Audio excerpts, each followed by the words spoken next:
Setelah masuk dan menelusuri jalan rahasia tersebut, mereka menemukan seorang pelayan yang tewas terbunuh. Wan Mian mengenalnya karena wanita itu adalah pelayan miliknya.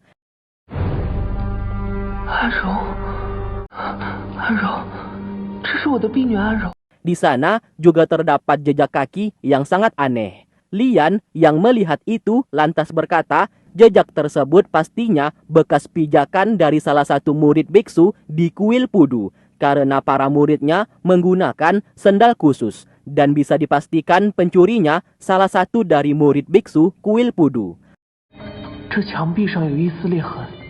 Lalu sebuah lubang kecil ditemukan, jalan keluar pencuri tersebut. Saat cahaya matahari menyinari Lian, semua orang pun langsung terdiam sebab dari segi bentuk tubuh dan lekukan wajahnya mirip seperti Li Xiangyi.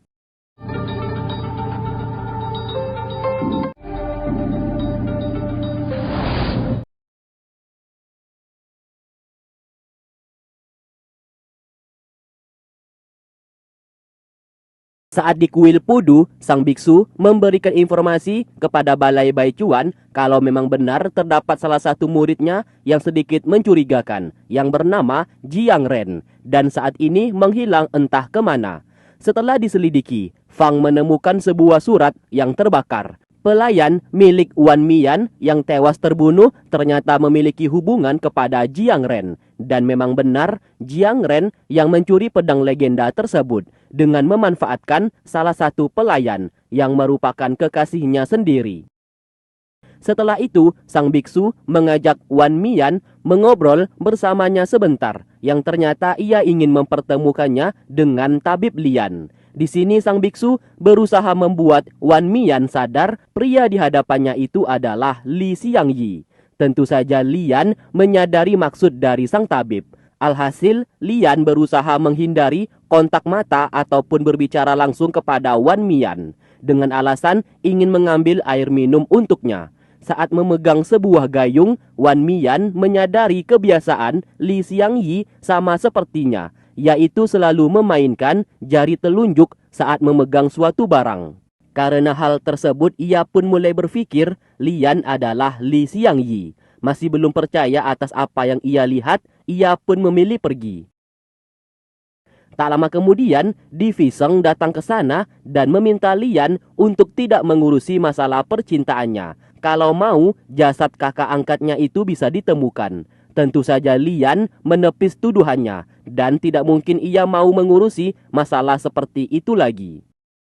Di malam hari, Di Fiseng memberikan informasi kepada Lian kalau biksu pencuri pedang legenda tersebut sudah menculik Wan Mian untuk dijadikan sandera. Sontak, Lian sangat terkejut mendengarkannya dan segera bertindak cepat. Sementara itu, Wan Mian yang dijadikan tahanan oleh biksu pencuri ini berniat menggunakannya untuk mengancam orang-orang dari Balai Baicuan supaya tidak mengejarnya lagi. Di saat ia hendak membunuhnya, Lian datang ke sana dan berhasil membunuh biksu tersebut.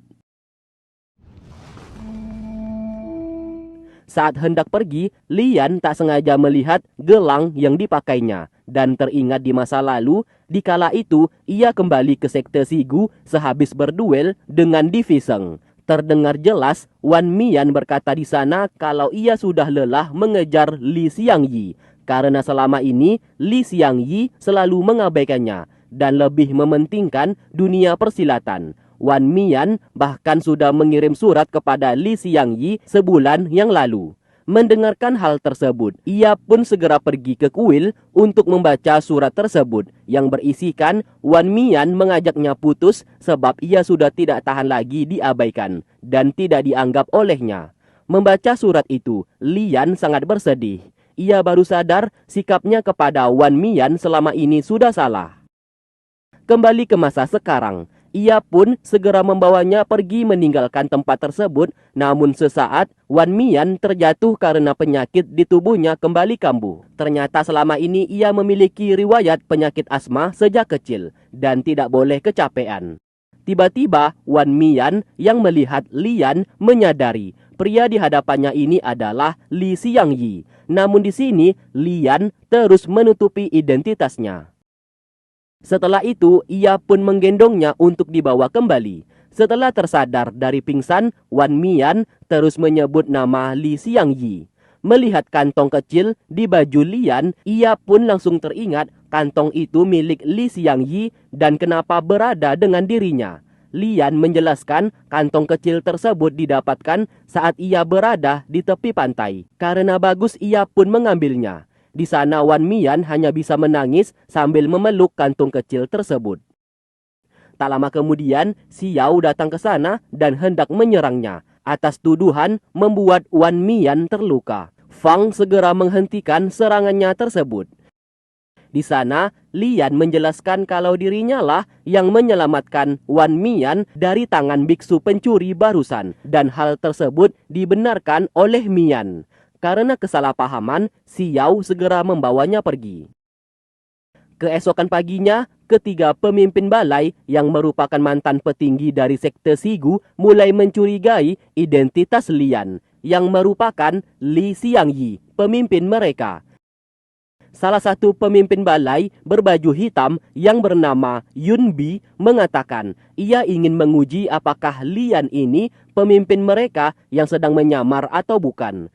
Ternyata yang meracuni Lian di saat dulu ulah darinya. Diceritakan Yun Bi berpacaran dengan salah satu wanita dari sekte aliansi Jin Yuan. Karena terlalu cinta, ia pun menjadi khilaf dan terpengaruh oleh kekasihnya untuk meracuni Li Xiangyi menggunakan racun teh biru yang sangat mematikan. Karena peristiwa itu, Yun Bi sangat menyesal. Apapun caranya, ia akan menebus kesalahannya tersebut.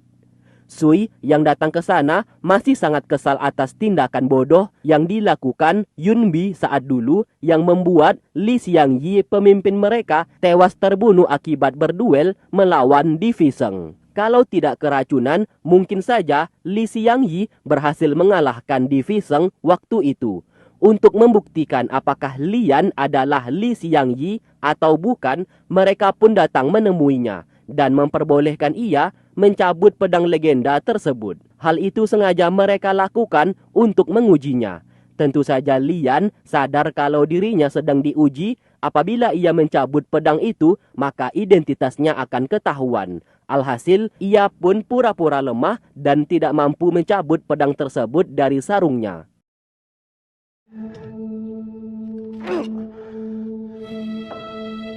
这把剑，我觉得吧，我能默默健身，还特别的沉。是我们考虑。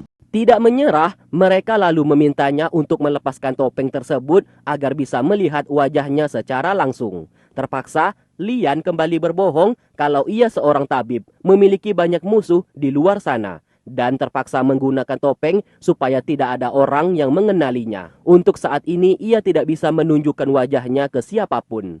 Sesaat, Yun Bi memanggil pelayan yang membawakan bubur kacang hijau untuknya, yang apabila dimakan oleh Lian, maka alergi di tubuhnya akan kambuh, yang menandakan ia adalah Li Xiangyi. Hal itu sengaja dilakukan oleh mereka untuk membuktikan identitasnya.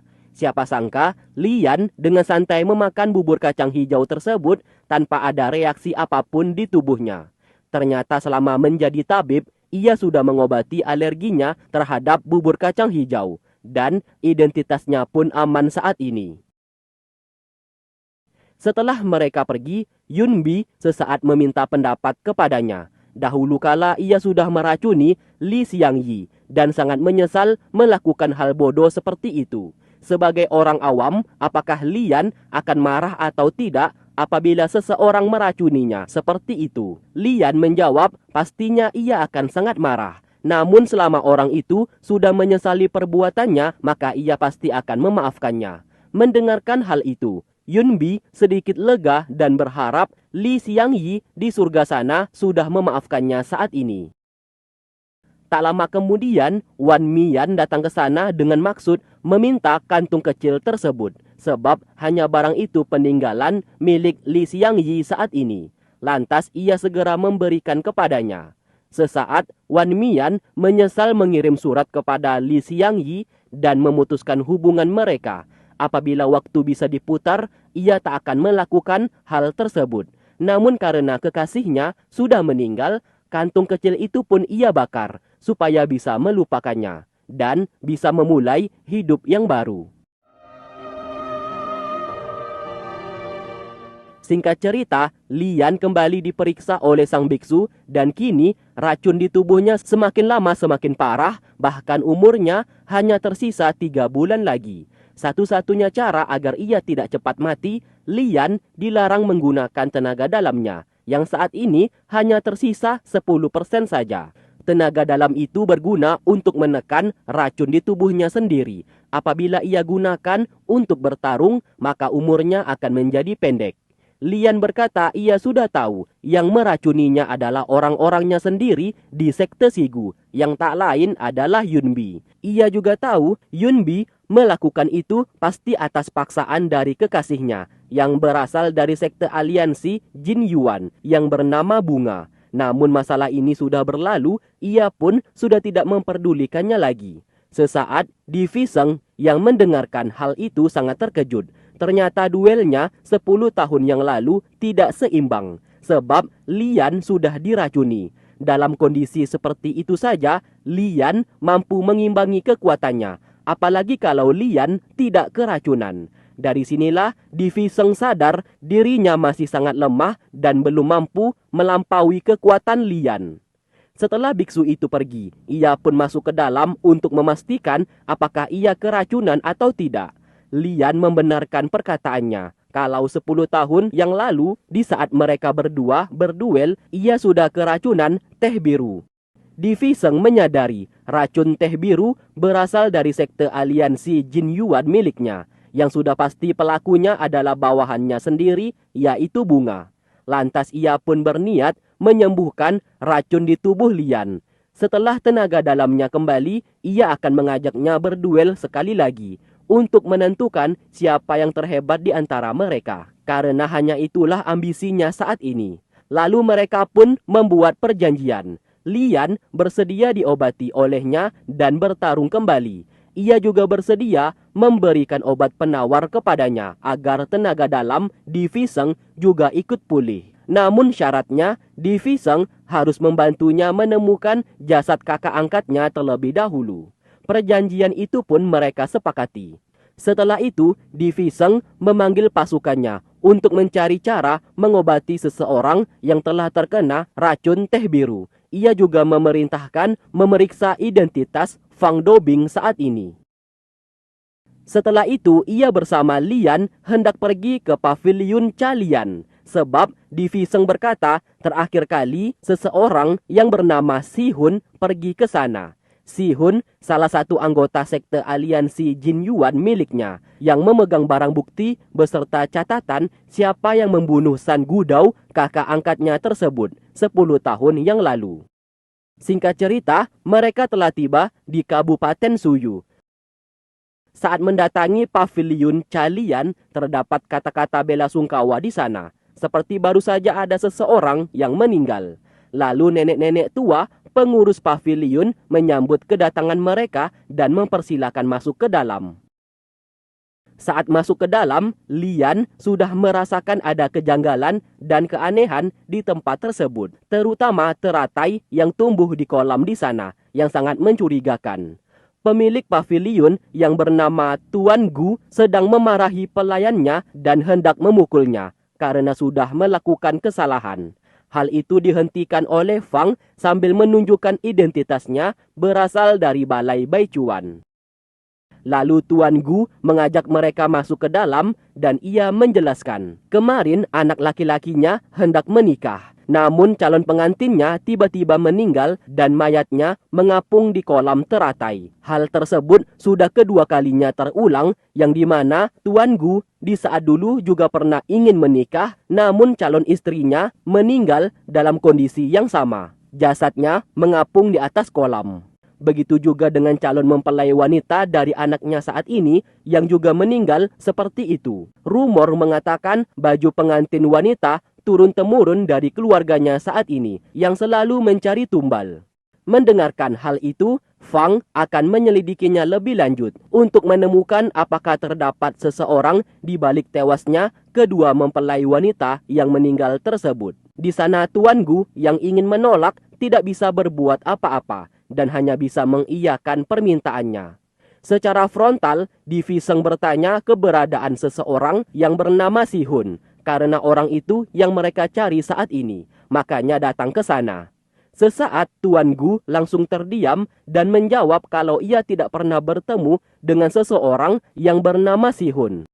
Tak lama kemudian, adik laki-laki Tuan Gu datang ke sana. Mentalnya sedikit terganggu dan bertingkah layaknya orang gila yang bernama Guo Kun. Lantas, Tuan Gu memerintahkan anak laki-lakinya yang bernama Guo Hu untuk membawa pamannya itu pergi dari sana.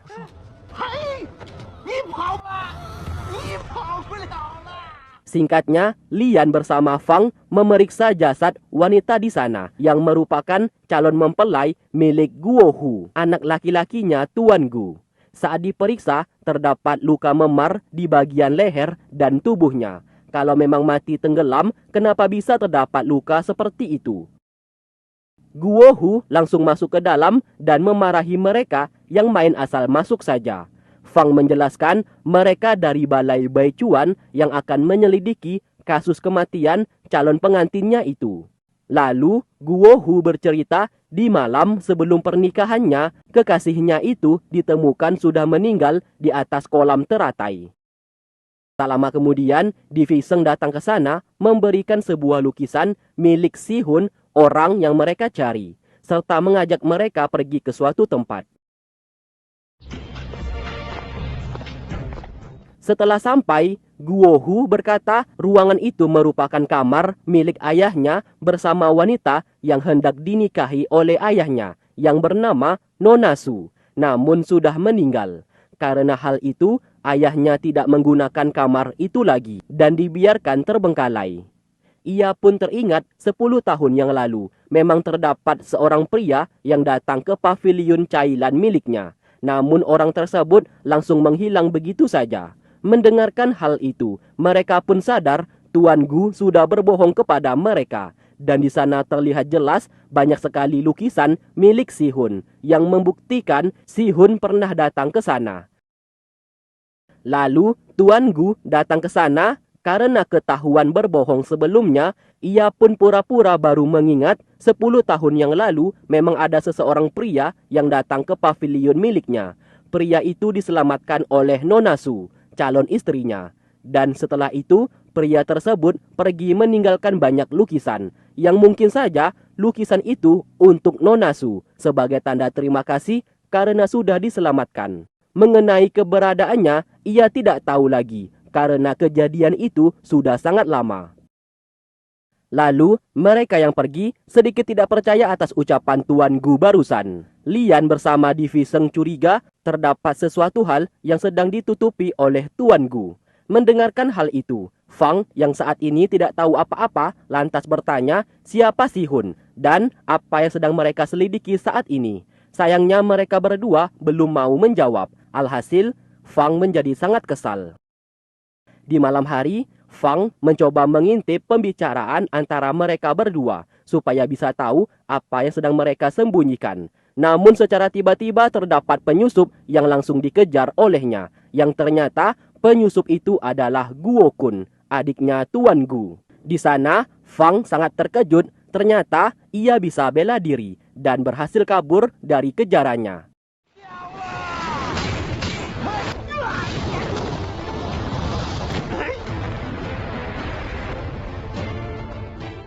Dengan perasaan cukup kesal, Fang mendatangi mereka berdua yang jelas-jelas sudah tahu ia sedang mengejar penyusup, namun tidak membantunya dan malah asyik minum arak bersama. Lian menjawab sejak awal ia sudah tahu penyusup tadi adalah Guo Kun dan ia juga tahu Guo Kun pasti jago bela diri. Masalah itulah yang sedari tadi ia bahas bersama Fei. Lalu mereka bertiga pergi ke ruangan rahasia, tersimpannya baju pengantin yang dikatakan siapapun yang memakainya akan tewas terbunuh. Seperti 2 orang wanita calon mempelai yang meninggal secara misterius. Untuk membuktikannya, Lian dengan sengaja menggunakannya.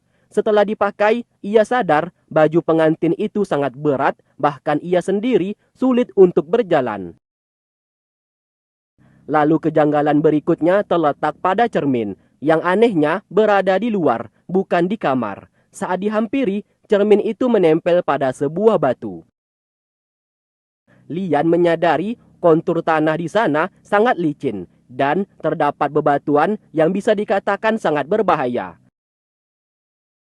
Seketika, Guo Kun menyerangnya, sehingga membuat Lian tergelincir dan jatuh ke kolam. Saat tenggelam, ia sulit berenang karena bajunya terlalu ketat dan berat. Beruntung ia berhasil naik ke atas.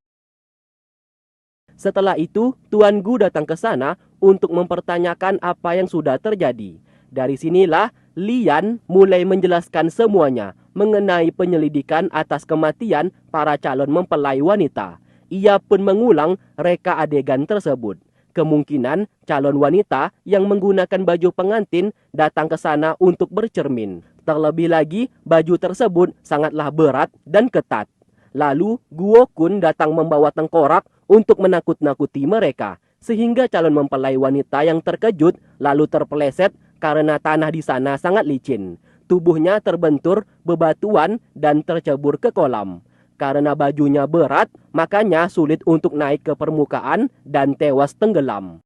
Alasan kenapa terdapat bekas memar di mayatnya karena tubuh mereka terkena bebatuan di sana. Setelah fakta terungkap, Tuan Gu menjadi sangat marah kepada adiknya yang merupakan dalang di balik tewasnya calon mempelai wanita. Ia pun ingin membunuhnya, namun segera dihentikan oleh Fang, yang curiga belum tentu Guo Kun adalah dalang di balik semuanya ini. Mungkin saja terdapat seseorang yang sedang mengendalikan atau mengkambing hitamkan Guo Kun, dan mereka harus menginterogasinya terlebih dahulu. Saat kembali ke kamar, Lian menunjukkan potongan tulang jari manusia. Ia mengambilnya di saat terjatuh ke kolam tadi dan banyak sekali tengkorak manusia di sana. Karena penasaran, mereka pun pergi mengecek kolam tersebut. Fang bersama Fei berdebat saling tunjuk siapa yang harus nyebur ke kolam. Namun sayang, Diviseng atau Fei yang masih keracunan ini tidak memiliki tenaga dalam yang pada akhirnya kalah melawan Fang sehingga tercebur ke dalam kolam di sana. Lian segera memperingati Fang untuk tidak usah mencari gara-gara kepada Fei karena Fei bukan orang sembarangan. Di sana, Fang tidak terima dan merasa ia jauh lebih hebat dari Fei. Setelah naik ke atas, Diviseng mengingat kejadian ini dan akan balas dendam kepada Fang. Di sana ia membawa salah satu tengkorak manusia, tepat di atas kepalanya terdapat tanaman yang tumbuh dan tak lain itu adalah bunga teratai. Dan selama ini yang mereka lihat terdapat bunga teratai di kolam tersebut berasal dari tengkorak manusia yang berada di dalam. Diviseng berkata, teknik menumbuhkan bunga teratai di tengkorak manusia hanya bisa dilakukan oleh Si Hun. Bisa dipastikan Si Hun cukup berada lama di pavilion saat ini. Tidak mungkin sebentar, seperti apa yang dikatakan oleh Tuan Gu. Bahkan teknik makam bunga seperti ini sudah biasa terjadi di sekte aliansi Jin Yuan. Sesaat, Fang tidak mengerti atas apa yang mereka berdua bicarakan dan bertanya kepada Fei kenapa bisa tahu banyak tentang sekte aliansi Jin Yuan. Fei tidak mau menjawab dan Lian hanya memilih diam. Alhasil, Fang menjadi marah karena keberadaannya seperti tidak dianggap. Ia pun memutuskan hubungan dan tidak akan mau membantu lagi dalam penyelidikan kali ini. Saat kembali ke kamar, ia melukis wajah Lian bersama Fei. Namun hanya lukisan wajah Fei saja yang ia kirim ke rumahnya menggunakan burung merpati, yang dimana ia ingin pasukan di rumahnya mencari tahu identitas Fei sebenarnya.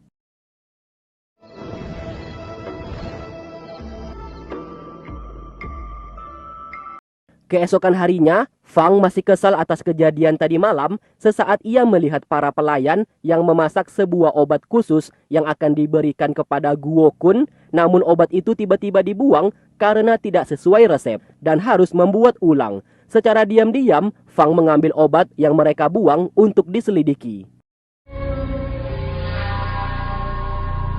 Setelah itu, ia dipanggil oleh Lian untuk makan bersama, sembari meminta maaf atas kejadian tadi malam. Fang sudah tidak mempermasalahkannya lagi. Kedatangannya saat ini ingin menunjukkan sesuatu hal kepadanya, yaitu obat yang dibuang oleh para pelayan yang khusus diberikan kepada Guo Kun dalam mengobati gangguan jiwanya.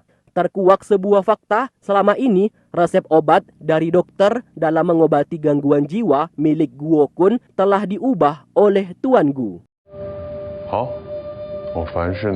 Sementara itu, Tuan Gu sangat marah kepada Fei yang kembali memasuki kamarnya tanpa izin. Pasukannya pun diperintahkan untuk menyerang, namun dengan mudah dihabisi oleh Di Fisheng.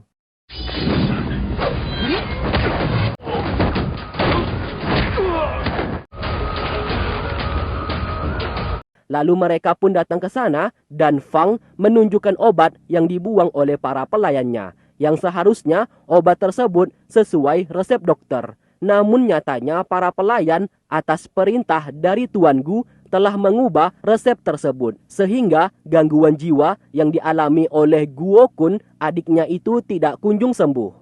Dan alasan Tuan Gu melakukannya sudah pasti ingin mengkambing hitamkan adiknya sendiri atas kematian dua calon mempelai yang sudah meninggal. Dan yang membunuhnya pasti adalah Tuan Gu sendiri.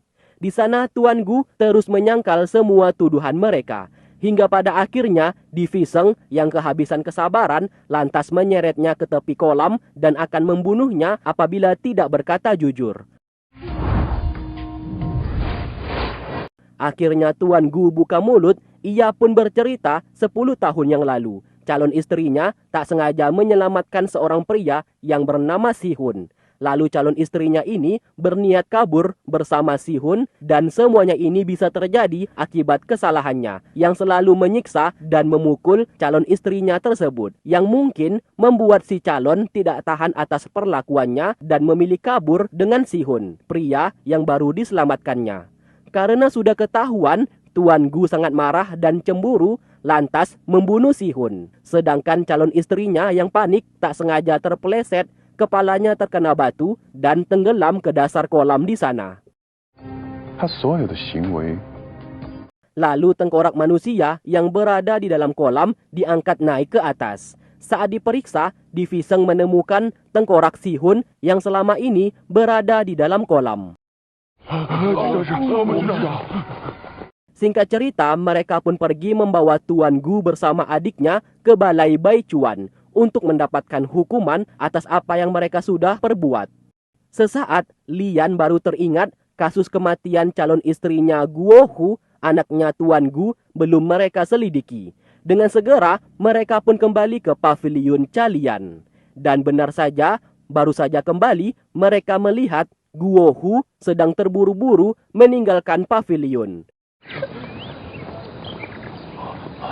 Sesaat, Fang melempar baju pengantin calon istrinya di sana. Ternyata selama ini, Guo Hu sengaja menggunakan rumor baju pengantin pencari tumbal di paviliun miliknya untuk menutupi kematian calon istrinya, yang padahal ia sendiri yang membunuhnya.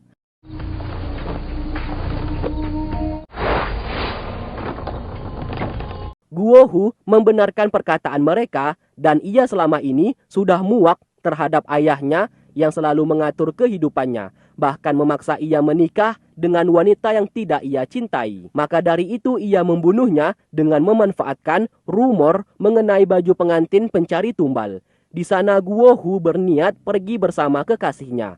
Asalkan mereka mau melepaskannya, ia akan memberitahukan letak barang yang pernah dibawa oleh Si Hun. Di Fisheng yang mendengarkan hal itu segera menyerangnya.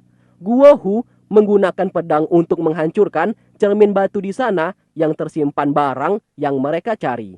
Dan setelah itu ia pun langsung pergi. Fang lantas mengejarnya.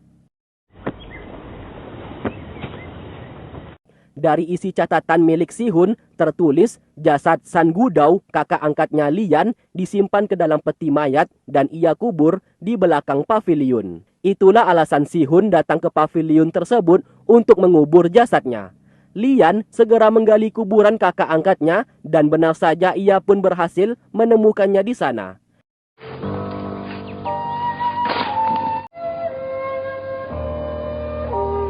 Tak lama kemudian, Fang datang ke sana dan bertanya mayat siapa itu. Lian menjelaskan San Gudao adalah kakak angkatnya yang ia cari selama ini dan merupakan pamannya Fang Dobing.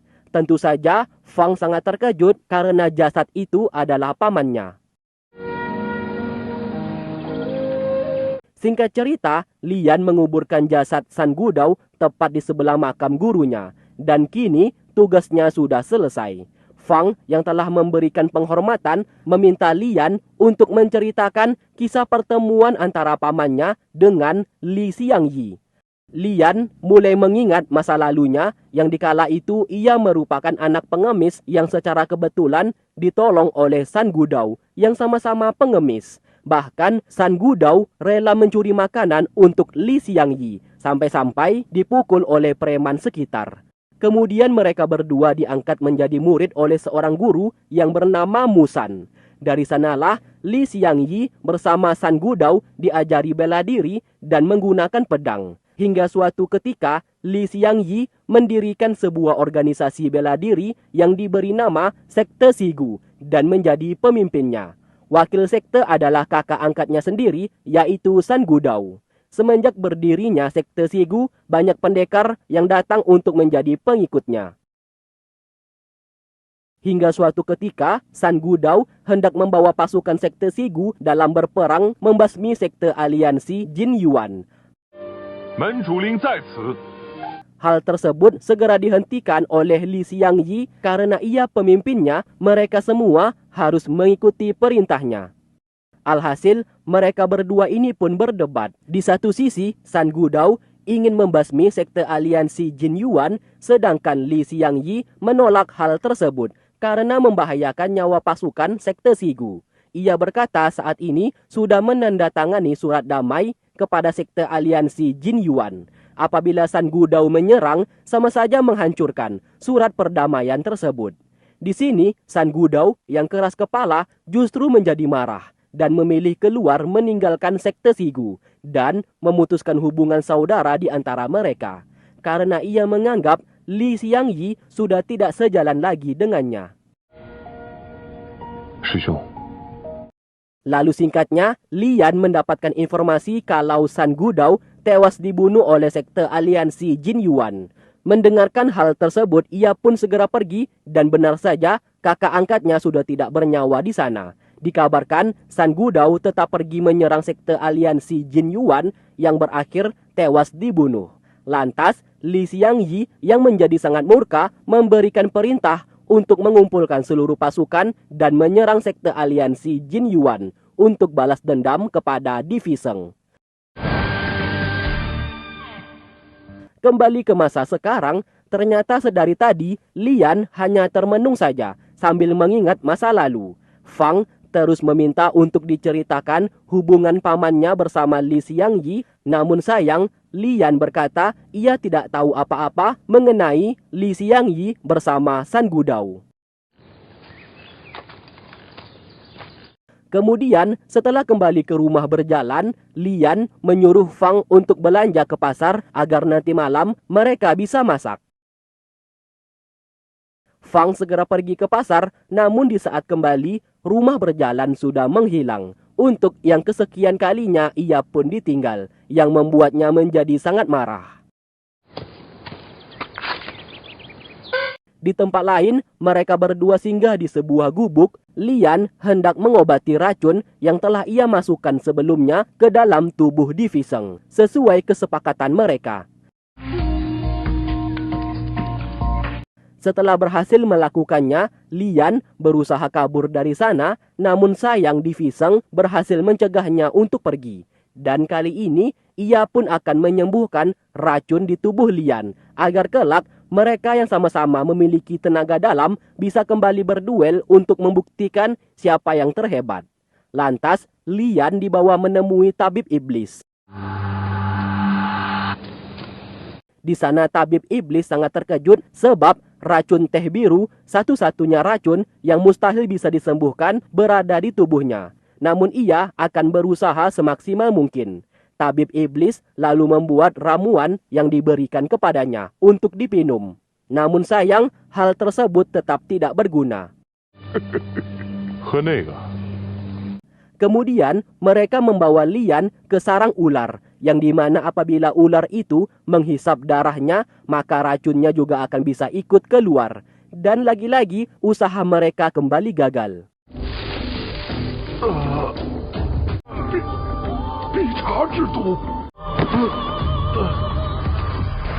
Karena tidak ada pilihan, tabib iblis menyarankan untuk menggunakan bunga Wang Chuan, salah satu tanaman yang mampu membangkitkan tenaga dalam seseorang yang terkena racun. Apabila tenaga dalam milik Lian bisa dibangkitkan, maka racun di tubuhnya juga bisa dikeluarkan dengan sendirinya. Namun apabila pengobatan ini gagal, maka Lian akan mati.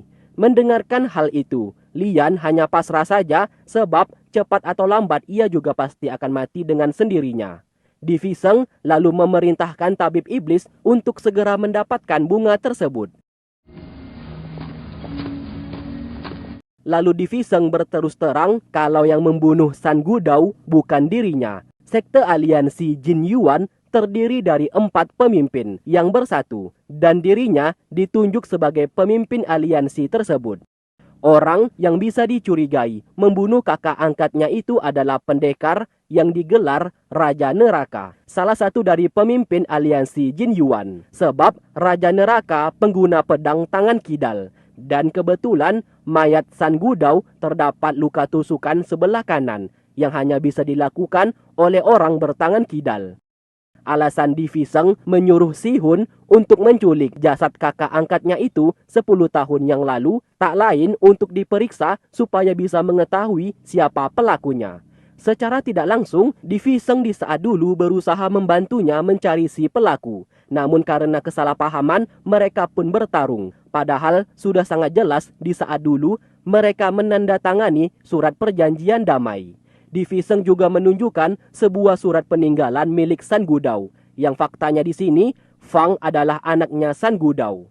Mengetahui kebenaran itu, Lian begitu sangat terkejut. Saat ini, Di Seng tidak menginginkan apa-apa, melainkan berduel saja dengannya. Apabila Lian tidak setuju, maka ia akan membunuh Fang. Di malam hari, Fang mendapati informasi dari orang-orang rumahnya sesuai penyelidikan. Tidak ada pendekar yang bernama Fei di perguruan Nanhai, seperti apa yang dikatakan oleh Fei. Melihat surat itu, ia pun sadar Fei seorang pembohong dan mengkhawatirkan keselamatan Lian saat ini. Keesokan paginya, ia berhasil menemukan rumah berjalan milik Lian. Di sana Di Seng hendak balas dendam atas perbuatan Fang kepadanya selama ini. Mereka berdua pun bertarung. Fang sangat terkejut, Fei begitu sangat kuat sehingga ia pun dengan mudah dikalahkan.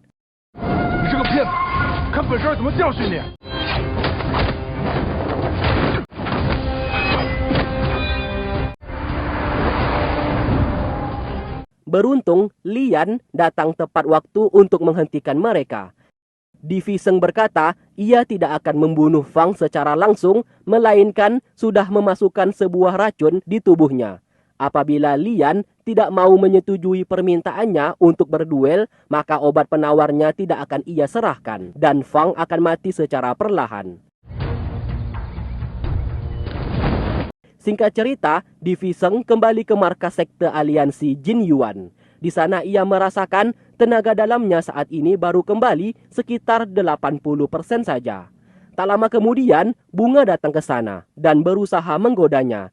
Ia pun terus mencari muka supaya Di Seng bisa jatuh ke pelukannya. Namun sayang Di Seng sudah tahu, 10 tahun yang lalu Li Xiangyi terkena racun teh biru dan itu ulah darinya.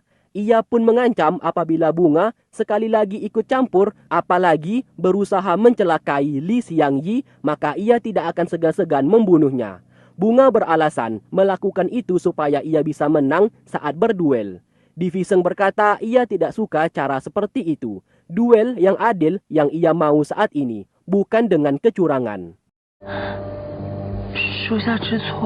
Setelah Di Seng pergi, Bunga tanpa sengaja menyadari kalau Li Xiangyi saat ini masih hidup. Dan tabib Lian, orang yang selalu bersama dengan Di Fisheng waktu itu, ia curigai adalah Li Xiangyi.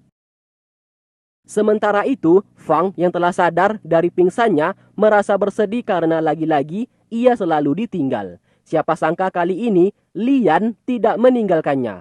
Hal itu tidak mungkin ia lakukan karena ia sudah mengetahui Fang adalah anaknya San Gudao. Mulai dari sinilah ia pun bersikap baik dan perhatian kepada Fang.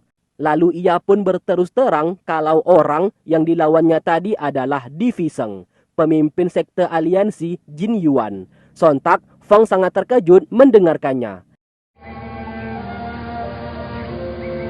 Alasan ia membawa Di Fisheng karena ia ingin mengobati lukanya, sebab ia memiliki hutang budi kepadanya. Bagaimanapun ia adalah seorang tabib, sudah menjadi tugasnya menolong orang lain tanpa memandang identitasnya. Di malam hari, Lian berusaha menekan racun di tubuhnya. Hal itu hanya bisa untuk sementara dan harus mencari cara mengeluarkan racun tersebut dari tubuhnya. Setelah itu, Lian memberikan beberapa catatan jurus bela diri yang sudah ia buat dan harus dipelajari oleh Fang supaya bisa menekan racun di tubuhnya sendiri. Melihat itu, Fang segera mempelajarinya.